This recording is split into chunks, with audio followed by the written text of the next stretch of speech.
Bom dia! Eu ia dizer que o sol já nasceu lá na fazendinha, mas não nasceu sol hoje. Sem sol na fazendinha. Muito bom dia! Sextou!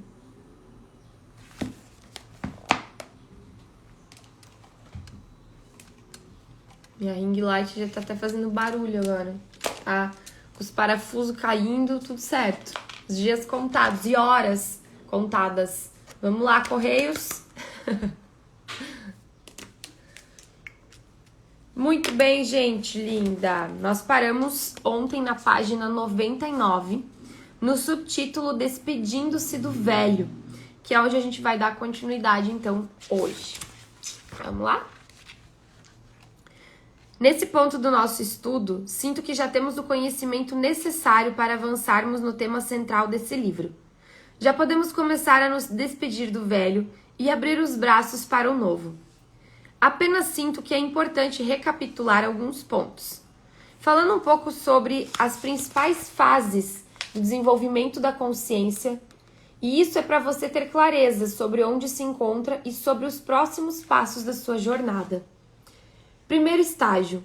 Nessa primeira etapa da evolução, a entidade humana não tem nenhuma consciência de quem ela é. Ela simplesmente é tomada pelo impulso inconsciente e não tem percepção suficiente, nem mesmo para questionar o porquê das coisas. A consciência está sintonizada no momento presente, mas não na presença do eterno, que é o portal para a libertação. A consciência em um presente determinado pelos sentidos. Está em um presente determinado pelos sentidos. Ela age a partir dos sentidos. Nesse estágio, o foco está totalmente na sobrevivência. Se existe ciúme, inveja, raiva, luxúria, medo ou qualquer impulso da natureza inferior, isso não é questionado, porque a entidade acredita ser aquilo. Não existe distância entre o observador e o impulso. E esse atua como uma possessão, ou seja, no momento em que o impulso surge, a pessoa sente como se ela fosse a própria encarnação do ciúme, do orgulho, do medo, da compulsão. Às vezes, ela sente raiva por ser assim, mas como ela acredita ser isso, simplesmente sofre, julga-se, condena-se, pune-se, pois acha que não pode fazer nada em relação a isso. Segundo estágio. A segunda etapa é o primeiro estágio do processo do despertar da consciência. Até aqui havia uma evolução, mas a consciência estava completamente adormecida. Essa fase se inicia quando a pessoa começa a perceber que não se trata daquele impulso inconsciente. Ela percebe que o impulso passa por ela, mas não é a sua realidade final. Ela sabe que aquilo vai passar. Ela começa a perceber que a chave é ampliar a percepção. Ô, amor, você trazer uma água pra mim, por favor? Tô com a garganta. Nesse estágio, já é possível perceber que os impulsos são como nuvens que passam. Às vezes elas são claras, às vezes são escuras, mas sempre passam. O ser na qualidade do observador é como o céu. Pode ser sem gelada, natural, isso. Às vezes elas são claras, às vezes são escuras, mas sempre passam. O ser, na qualidade do observador, é como o céu, que só observa as nuvens passarem. Então, a pessoa começa a perceber a inutilidade de lutar contra esses impulsos, pois eles são manifestações da sombra, da escuridão. Mas a escuridão não tem existência própria. Ela é a ausência da luz. Então, como vencer algo que não existe? Isso não é possível. Obrigada, amor. Bom dia. Tudo bem, lindeza? Terceiro estágio. No terceiro estágio, a pessoa já pode fazer uso de um privilégio divino, a escolha. Ela descobre que pode fazer diferente, então escolhe não cair no mesmo buraco, por maior que seja o poder de atração dele. Até porque nesse ponto a pessoa já teve a oportunidade de compreender a relação de causa e efeito, de compreender sua história e de crescer em autorresponsabilidade. Com isso, podemos escolher renunciar ao impulso destrutivo, o que às vezes requer esforço. Então temos que fazer uma austeridade inteligente, pois é preciso pegar o boi pelo chifre e dizer: chega, não vou mais ceder à tentação de cair nesse buraco. Eu sei onde isso vai dar e não quero mais sentir esse prazer negativo. Não quero mais o sadomasoquismo. Não quero mais o prazer de rejeitar e ser rejeitado. Quarto estágio. Finalmente, o quarto estágio é a integração desses impulsos, o que significa que não sentimos mais atração por aquela repetição negativa. A energia é transformada, o orgulho se transforma em humildade, a luxúria se transforma em devoção, o medo em confiança, o sofrimento se transforma em alegria. Esse é o significado mais profundo da palavra purificação. E aí, em qual estágio você se encontra? Ainda repetindo muitos erros através das mesmas escolhas? Ou já pegou o boi pelo chifre e disse: chega? Adorei essa forma de expressão. Eu falo que é o bater na mesa, né? Chega! Não aguento mais, agora deu, eu vou fazer diferente. Mas eu adorei essa percepção da ideia de pegar o boi pelo chifre, porque é um desafio. Pega pelo chifre e diz: chega! Eu não vou mais repetir os prazeres negativos. Por quê? Porque na hora, às vezes é a satisfação de um prazer. Mas quando vem depois com um sentimento ruim, culpa, negação, medo, já é um prazer negativo, né? Então, em que estágio vocês estão? Quando falo que é preciso purificar o seu sistema, estou me referindo a esse processo de integração das partes separadas da personalidade. Esse é um processo de cura psicoespiritual. Algumas pessoas questionam por que chamar esse trabalho de espiritual, se ele é voltado para a transformação da personalidade para o estudo da psique. O que isso tem a ver com espiritualidade? O que precisa ser compreendido é que, na verdade, esse trabalho envolve todas as dimensões do ser, incluindo a espiritualidade, porque se trata de um estudo da história da alma. Ao aprofundar nessa busca interior, poderemos nos deparar com marcas decorrentes de vidas passadas. Teremos a oportunidade de dissolver condicionamentos que vêm sendo reeditados há gerações. Isso quer dizer que, através desse estudo e desse trabalho de purificação, temos a oportunidade de curar não somente a nós mesmos, mas também aos nossos antepassados. Esses impulsos destrutivos mencionados anteriormente são como partículas soltas que permanecem flutuando no universo. Segundo a lei do karma, encarnados nesse plano, trazendo algumas dessas partículas com o objetivo de integrá-las. Essa missão não é somente individual, é uma missão cósmica, porque nós somos um na luz, mas também somos um na sombra. Tudo está interligado. Por conta da ideia da individualidade, acreditamos que se trata da nossa luxúria, do nosso medo, do nosso egoísmo apenas. Mas estamos falando de uma sombra coletiva também. Na medida em que integramos a parte que nos cabe, ajudamos a iluminar o todo. Isso é espiritualidade. Curando a si mesmo para curar o planeta. A cura planetária acontece de dentro para fora. Ao nos dedicarmos ao processo de autotransformação, em algum momento poderemos contribuir também para a transformação planetária, porque só podemos dar aquilo que temos. Só é possível dar amor se amamos a nós mesmos e ao outro. Só podemos ajudar o outro a ser feliz se somos felizes. Olha só que lindo, né? A gente se torna remédio depois que a gente se cura, né? Aquilo que a gente se cura, um dia se torna remédio na vida de alguém. Muitos querem contribuir para a paz do planeta Terra, mas não sabem como encontrar a paz dentro da própria família. Então, enquanto não há o que oferecer, não caia na armadilha de querer salvar o mundo. Trate de salvar a si mesmo. Trate de olhar para a injustiça que te habita. Olhe para a violência, para o desrespeito e para a dor que te habitam. Esse é o primeiro e mais importante passo para iluminar esse mundo.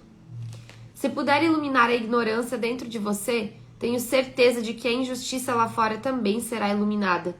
A separação não é a última ilusão. Nós somos um. Quando progredir no trabalho de transformação da natureza interior, você poderá ter insights sobre como colaborar para diminuir a sombra que está fora. Esses insights nascem do coração e geram ações baseadas no amor. Elas são o amor colocado em movimento.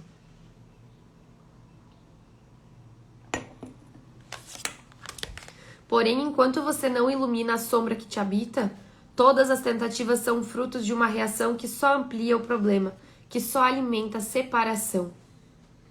O mesmo ocorre quando você tenta mudar a pessoa com quem você está se relacionando, acreditando que ela é responsável pelo seu sofrimento. Você quer realmente transformar o sofrimento em alegria? Você quer ir além da guerra que existe nas relações? Quer fazer desse mundo um mundo melhor? Se a resposta é sim, mergulhe fundo dentro de si mesmo para encontrar as contradições que te habitam. Trate de identificar as angústias, as insatisfações contínuas e o seu desejo deliberado pelo negativo, que é o que impede a realização do seu objetivo. Somente assim poderemos nos valer desse recurso tão abençoado que é o relacionamento. O outro sempre vai apertar os botões que precisam ser apertados para revelar onde está a fixação da nossa mente, ou seja, onde estamos aprisionados. Nós escolhemos os relacionamentos justamente para usufruir dessas chances. Capítulo 4, galera, iniciando agora, então, a página 107. Nós, o subtítulo é Nós. Pouco a pouco, vamos abrindo os caminhos e avistando o novo. Vamos começando a navegar em alto mar. Já evoluímos no trabalho da purificação e desenvolvemos até certo ponto a virtude da autorresponsabilidade, o que significa que já podemos liberar nosso sistema de uma parte de medo e ódio. Já é possível começar a avistar no horizonte a possibilidade de um novo tipo de união, um novo casamento. Porém, todo esse entendimento não é capaz de promover a transformação. Os ensinamentos, instrumentos e ferramentas transmitidos só poderão ajudá-los se você realmente levá-los para a prática do dia a dia. Fica o convite para você fazer uso deles. Em primeiro lugar, identifique suas insatisfações. Tenha coragem de olhar para aquilo que não está bom na sua vida, aquilo que você gostaria que fosse diferente. Atente também para o que você está freneticamente tentando alcançar, mas que quanto mais corre atrás, mais distante fica de você. Observe a ansiedade, a angústia, a frustração que nasce dessa visualização e dessa situação. Elas indicam uma possível contradição dentro de você. Possivelmente há em você um não para aquilo que conscientemente você deseja. Abra-se para permitir tomar consciência desse não. Mais do que isso, procure se existe em você um desejo pelo oposto daquilo que você conscientemente quer. Assim, começamos a entender melhor os conflitos nas relações humanas e, quem sabe, conseguimos abrir os caminhos para visualizar como seria essa nova relação, na qual duas correntes positivas se encontram, em que dois sim se encontram, porque o encontro entre dois nãos, ou entre um sim e um não, é fácil de visualizar. Esse é o velho padrão. A essa altura, talvez, você esteja ansioso se perguntando, afinal, como é esse tal de novo casamento? Talvez você tenha muitas ideias ou idealizações sobre como seria uma nova relação. Talvez você tenha identificado que se encontra em um velho casamento e esteja em busca de respostas. Alguns podem até estar convictos de que esse negócio de relacionamento não é para elas. Se algum desses for o seu caso, não se preocupe. Nesse plano, o novo casamento raramente acontece cedo na vida, pois uma relação desse tipo só pode surgir após um profundo amadurecimento. O velho casamento tem sua importância no processo evolutivo, apesar de tudo. Dependendo do karma da pessoa, ela pode precisar viver essa experiência para aprender a integrar certos aspectos da personalidade. Não importa a idade, o sexo, a raça, a religião. Estando encarnado nesse plano, Você está matriculado na Universidade dos Relacionamentos. Esse é o grande tema. Alguns estão nos exames finais, outros ainda estão nas provas de ingresso. O que determina quão avançados estamos é a nossa capacidade de assumir responsabilidade, pois somente através dessa maturidade podemos perdoar e agradecer. Sem essa virtude, não é possível se formar nesse curso. Relaxe e aproveite a jornada. O orgulho e o medo da intimidade. Costumo dizer que, apesar do romantismo, o relacionamento pode ser visto como material de escola. Muitas vezes, numa relação aparentemente negativa, é melhor que o isolamento.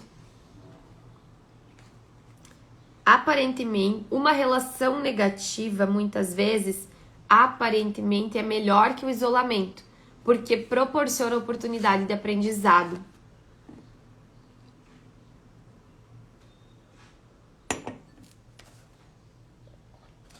Portanto, se você está sozinho, é importante avaliar o real motivo dessa escolha. No capítulo 3, eu fiz uma sugestão. Se você está se relacionando ou quer se relacionar, preste atenção para ver quem está manifestando esse desejo. Tome consciência das suas motivações. Cheque possíveis padrões destrutivos inconscientes. Faça a mesma questão agora para quem está sozinho e não quer se relacionar. Observe atentamente e busque compreender o que te leva a querer ficar sozinho. Trata-se mesmo de uma escolha ou uma ação consciente, ou é apenas uma reação? É importante que essa escolha seja consciente, o que significa que não é produto do medo ou do ódio, mas sim de um sincero desejo de aprofundar-se em si mesmo através da solidão. Avalie sinceramente por que você quer sentir-se dessa maneira, para ver se não é uma fuga. A resposta está dentro de você. Você já sabe. A maioria das pessoas que decide ficar sozinha faz isso por medo ou por ódio. Em outras palavras, é porque ela tem muita dificuldade de lidar com determinadas partes de si mesma que são ativadas dentro da relação. Ainda é raro ver alguém sozinho pela consciência de um comando do coração, por saber que é isso que a alma dela está precisando para se expandir naquele momento. Normalmente, as pessoas escolhem ficar sós porque a relação se tornou muito desafiadora. Elas não conseguem atravessar determinados estágios por medo da revelação. E sem revelação não há intimidade. Obrigada, Rafa. Intimidade é o encontro de dois centros. É ela que possibilita o encontro entre duas correntes de aquiescência.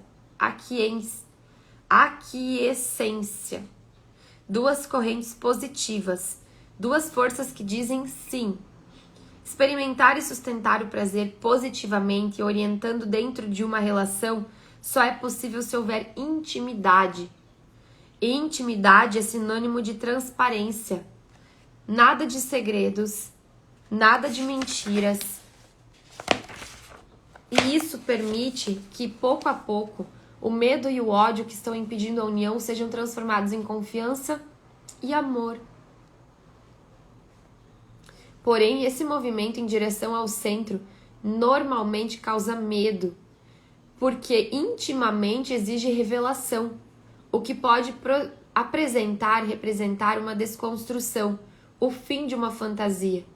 Quando você se apaixona e se aproxima de alguém, a imagem que criou para si e para o outro é ameaçada.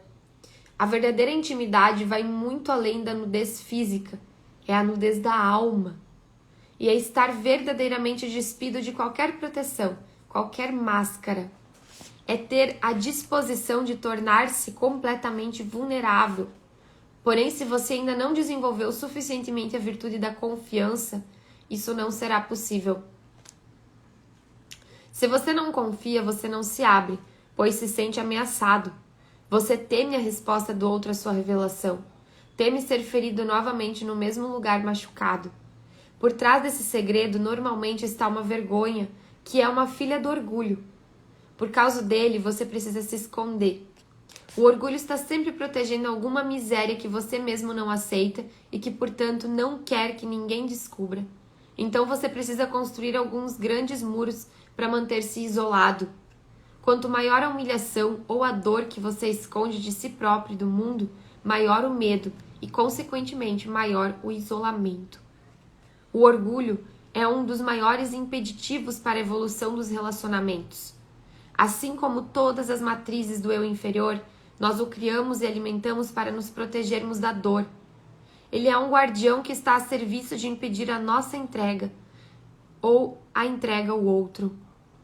É uma entidade muito complexa, que tem centenas de agregados psicológicos. Um dos principais é a vergonha.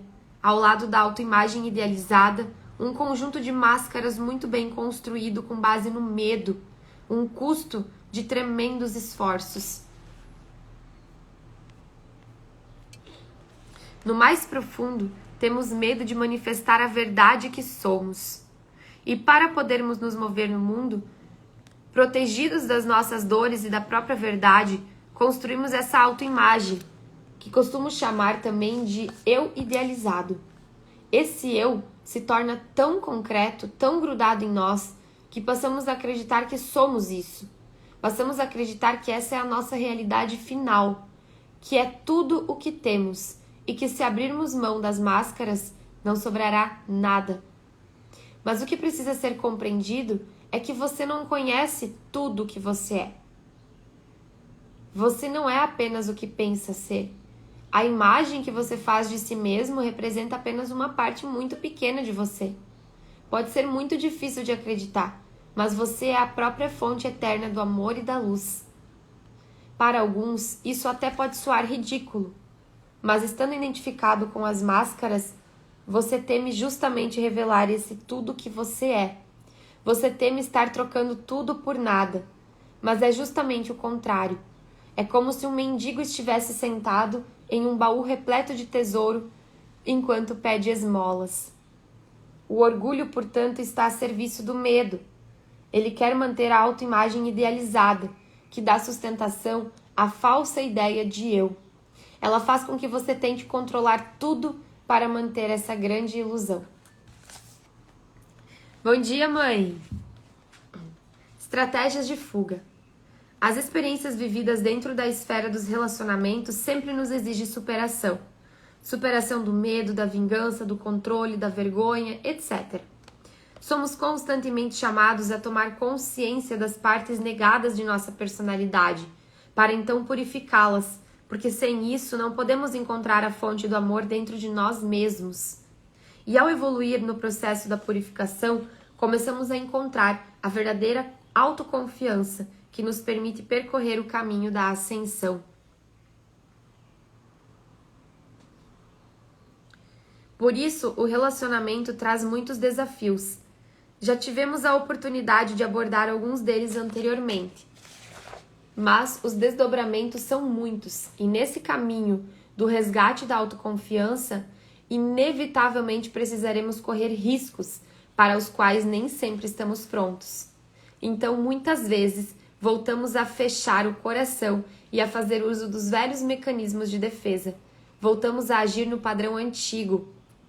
As principais estratégias de fuga se manifestam como necessidade de variedade, uma compulsão de trocar de relacionamento, esfriamento do fogo erótico, perda de interesse pelo outro e isolamento, não se relacionar. Essas são as estratégias que o orgulho encontra para impedir a revelação. Por meio delas, tentamos nos manter na periferia, ou seja, não nos permitimos tocar o centro, o âmago do outro, e igualmente não nos permitimos sermos tocados por ele. É preciso ter coragem para abandonar as defesas e se permitir chegar próximo do centro. É necessária ainda mais coragem para deixar o outro tocar nosso centro, para revelar-se. É como já disse, sem revelação não há intimidade. Sem intimidade não há aprofundamento do amor. Para que o aprofundamento ocorra, é necessário um certo grau de entrega, ou seja, é preciso ter confiança, lealdade e fidelidade. Para aprofundar-se numa relação, você precisa estar focado, você tem que estar olhando para uma direção. Porém, por conta da repressão sexual, muitas vezes não é possível se comprometer nesse grau. Ocorre que a pessoa que foi muito reprimida tem curiosidade de conhecer aquilo que foi proibida de conhecer. Com isso, a variedade sexual acaba sendo um alívio para ela, um alívio para a libertação da repressão. Então, se você se encontra nesse estágio, o melhor é não se comprometer. Se fizer isso, você estará somente alimentando o círculo vicioso do sadomasoquismo e criando karmas desnecessários, já que está prometendo dar algo que não tem para dar, algo que não pode cumprir. E aí, na segunda-feira, nós vamos continuar na página 113. Eu dei uma diminuída aqui no meu tom de voz, porque eu falo gueluda, né? Falo gritando. E hoje minha garganta tá doendo, acho que de tanto que eu falei essa semana. Dos atendimentos e mentorias e nas lives, então eu dei uma diminuída aqui no tom de voz. Mas segunda eu já volto com tudo, tá? Vamos fazer a leitura da mensagem do dia para finalizar nossa semana com chave de ouro, gente. Chave de ouro.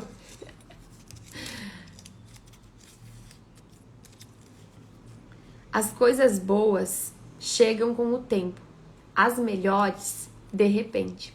Muito bom. Gente linda, obrigada pela companhia de vocês.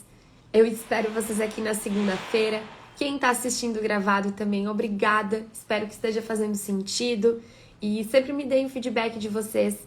Ajuda bastante pra mim também compreender quais são os gostos, o que tá fazendo sentido pra vocês na hora de escolher os próximos livros, tá? E quem tiver indicação de leitura, inclusive, por favor, me manda. Um beijo no coração de vocês e até segunda. Um ótimo fim de semana.